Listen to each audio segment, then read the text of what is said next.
Hello, everybody. You're welcome to the Proverbs podcast. My name is Yhukay. We've been on the Letting Go series for quite a long time now. And we have another thing we want to talk about that you have to let go of. And what is that?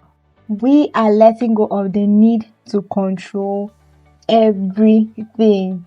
First of all, you need to know that the one who created you has the manual you need for life, for destiny, for everything you want to do in this life. So if he says, or if I'm saying, let's go of the need to control everything, as humans, we have the tendency of wanting to do God's work for him. You know that? I got it. Like you tell God, you know what? I got this. Guess what happens at the end of the day?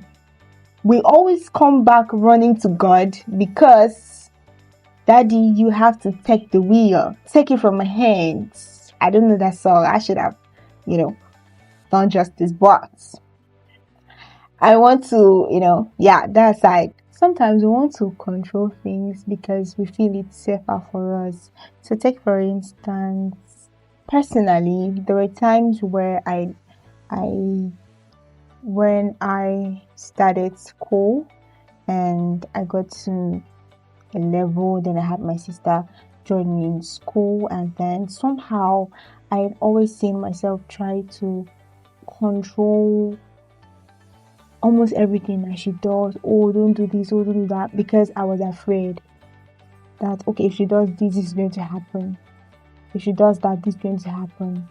I feel like, I was more experienced than she was. I do not trust that my sister could stay out till about 9 p.m. Maybe she goes out to do some things for herself and she's returning by 9. I was not safe having my sister outside.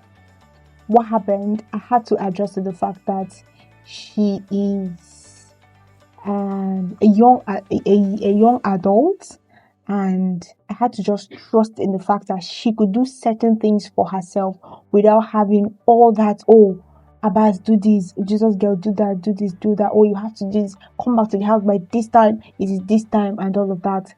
I had to trust. So to get to the point where you have to let go, you need to control everything, you need to trust the one you are handing it over, which for this it is God we're all depending on. You need to trust that God can take care of that thing. You need to trust in as much as you don't understand the process, in as much as you don't understand how it's going to happen. Trust in the Lord with all your heart and lean not onto your own understanding. Sometimes we try to understand, we try to grasp, even if it's a bit. You're like, Jesus Christ, just help me understand what's happening. And then it's like, if you understand, maybe it's not just going to work. And then it's just like, follow me, just keep coming, So one of the examples, worrying about things we cannot control, being afraid of the unknown, worrying about the future. You don't know what tomorrow holds. It was the day before yesterday or a few days back when my Bible app gave me a notification, and it's that scripture that said, I felt like God was just talking to me that day. He says, I shouldn't worry about tomorrow. Tomorrow has enough trouble already to take care of itself. And then, everything to God in prayers. And then I'm going to read the full chapter of it. He said, if I can take care of this, if I can take care of that, how much more you? If I can take care of this thing that does not do much, if I can take care of that thing that does not do much, how much more you? And then I was like, wow. Jesus sent a word to me today. And I received that wholeheartedly. What's the third thing? What's the third example? Overthinking every situation. I catch myself in this one almost every time. I beg God to deliver me from it because I need deliverance from it. What do you mean? Every little thing that happens, I'm trying to overthink it. Oh, this, oh, that. Okay, what if this? What if that? What if this? What if that? Oh my God, let it go, please. The last example I'm going to mention is try to make everything work your way. You try so hard to make everything go your way. You are not God. You are not to predict, or you're not to detect, you're not to tell God what to do for you. He tells you what he wants to do, and he expects that you align with what he wants to do. As much as sometimes, most times, it doesn't look like it. You're like, I can't trust the process. You want to control everything. Okay, eh, this thing went wrong. In order for it not to go wrong, this is what I think should happen. That's what I think should happen. Sister, can you breathe and allow God to take over that situation? And you're going to see how life is going to be much easier for you. I earlier mentioned that the need to control often comes from fear. I mentioned that when I was talking about my sister, the need to control her activities where she started off in school was because I was afraid that bad things, negative things were going to happen, maybe being kidnapped, maybe being raped, and all of that thought flooded my mind. But I just had to learn to trust her and trust that this is not going to happen and believe in God that this is not going to happen. Trusting God means believing Him even when you don't understand what He is doing.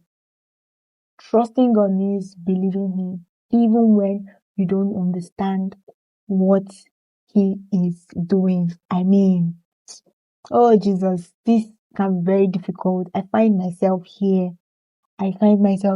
Sometimes I'm like, God, please, just let me know what you're doing because it's driving me cray. I want to just, what's happening? I don't understand this season. I don't understand this phase. Why is it as though everybody's against me? Why are bad things happening to me? Okay. Bad things happen to good people, right? I'll now cry. But then at the end of the day, I just find my Abba coming back to me and it's like, don't give up. It's not over. And then I get myself back all together again. I keep saying that whenever I say letting go, let go, it's not going to be something easy. That's why I said letting go. So as those thoughts keeps coming to your mind, let it go, till it comes to a point where it doesn't exist in your space anymore. That is how this is going to happen. It is a journey, and every journey always comes to an end. Yes. So move that path, journey that path faithfully, and then it's surely going to come to an end. Faith is not knowing all the answers. Faith is trusting God even when you don't have them. Did you get that? Good. I have a question that I want you to ponder on, maybe after in the comment section, but I'm going to give some answers to it, okay? Why is surrender harder than struggle for many people? I'm going to give my answer. Number one, control feels safer than trust. When you are in control, you are the one who sets the tone. You are the one who gives the instructions. But when you have to trust and trust into someone's care, it means that it moves from you completely to somebody else. I hope that sticks to you. When you are struggling, you are still doing something. It is you struggling to do something. But when you surrender, you are like, take it all. It is not in your place to detect. It is not in your place to set the tone. It is not in your place to handle everything. All you do is just to receive the feedback that comes with you handing over that problem, that task, that responsibility to somebody else entirely. I would say surrender means placing the outcome in God's hands, and that can feel risky. The second point is that we confuse surrender with giving up. Oh my God. Many people think that surrender is, becoming passive, or you're giving up on the whole stuff. You get. But then in the biblical context, this is what it means. It means actively trusting God while remaining obedient. That's what surrender is. You actively trust God while you remain obedient. The third point is fear of the unknown. Oh my God. My last point is past disappointments make trust difficult. I'm sure you also sighed like me, right? You've been disappointed before. You walked this path. It looks similar. You're like, I crossed my chest, but I won't die. I swear this is it.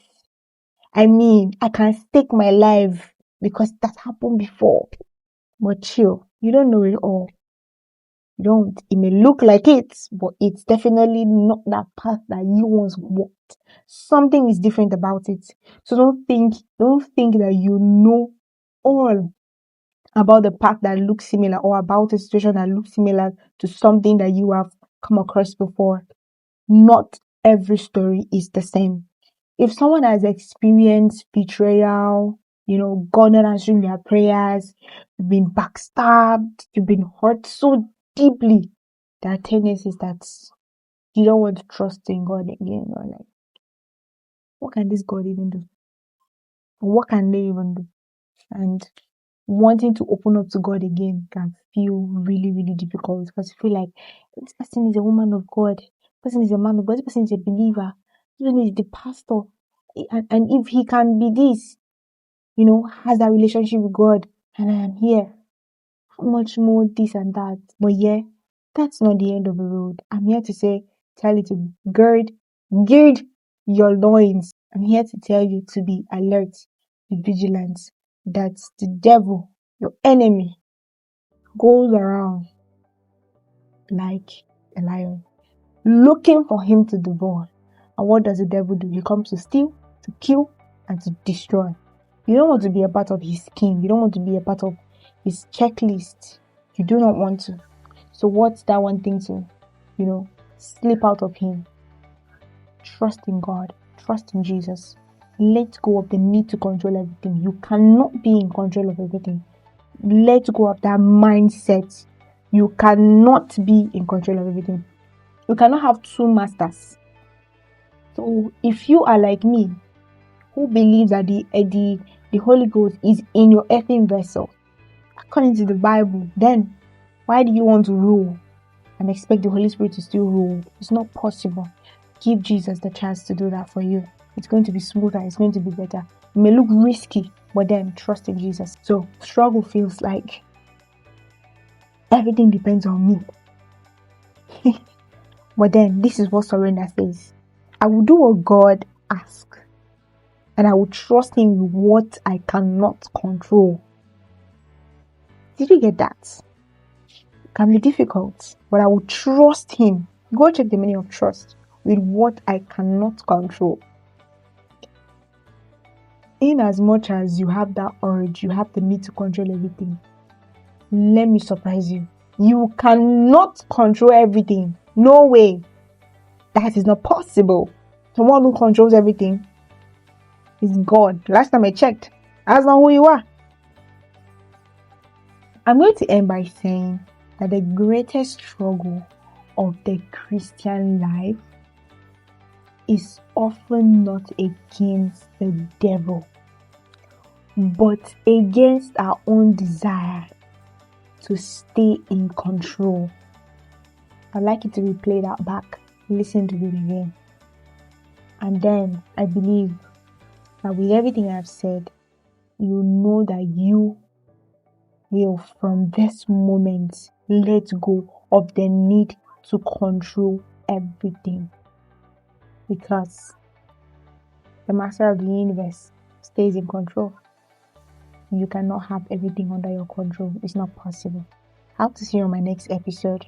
And if you have not listened, do not watch the previous episodes of Letting Go, please do well to watch that. If you have any comments, any reaction, any question, please drop them in the comment section, or you can send them via the email at thewarriorspodcasts@gmail.com.